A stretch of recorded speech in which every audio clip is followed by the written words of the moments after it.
घने जंगल में सभी जानवर आपस में मिलजुल कर रहते थे। शेर, जो जंगल का राजा था, अपनी प्रजा का ध्यान रखता और सभी जानवरों के बीच शांति बनाए रखता था।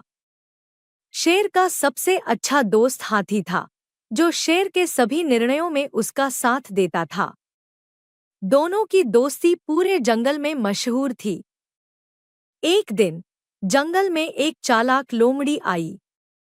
उसने देखा कि शेर और हाथी की दोस्ती बहुत गहरी है और वह सोचने लगी कि कैसे इस दोस्ती को तोड़ा जाए ताकि वह जंगल पर अपनी चालाकी से राज कर सके। लोमड़ी ने एक साजिश रची। लोमड़ी ने सबसे पहले हाथी के पास जाकर कहा, हाथी भाई, क्या तुम जानते हो कि शेर तुम्हारे पीछे क्या कहता है? वह कहता है कि तुम आलसी हो और तुम्हारा कोई काम का नहीं है। हाथी को यह सुनकर बहुत बुरा लगा, लेकिन उसने इसे नजरअंदाज कर दिया। फिर लोमड़ी शेर के पास गई और बोली, महाराज, क्या आपको पता है कि हाथी आपके बारे में क्या कहता है? वह कहता है कि आप जंगल की देखभाल सही से नहीं कर रहे और उसे लगता है कि वह इससे बेहतर कर सकता है। शेर को यह सुनकर गुस्सा आ गया, लेकिन उसने भी इसे अनदेखा कर दिया। लोमड़ी की चालाकी धीरे धीरे काम करने लगी। शेर और हाथी के बीच संदेह बढ़ने लगा। एक दिन शेर ने हाथी से सीधे बात करने का फैसला किया। उसने हाथी से पूछा, क्या तुमने सच में मेरे बारे में ऐसा कहा है? हाथी ने कहा, नहीं, मैंने कभी ऐसा कुछ नहीं कहा।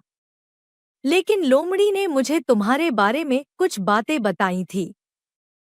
अब शेर को समझ में आ गया कि यह सब लोमड़ी की साजिश है। उन्होंने लोमड़ी को सबक सिखाने का निर्णय लिया।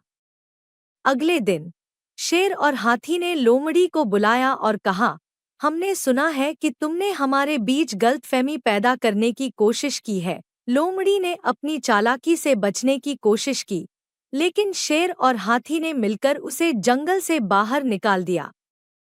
शेर और हाथी ने फिर से अपनी दोस्ती को मजबूत किया और समझ गए कि सच्ची दोस्ती और विश्वास सबसे महत्वपूर्ण है।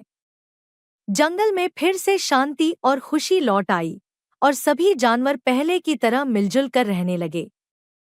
इस कहानी से हमें यह सीखने को मिलता है कि साजिश और चालाकी से भले ही कुछ समय के लिए सफलता मिल सकती है, लेकिन सच्चाई और ईमानदारी हमेशा जीतती है।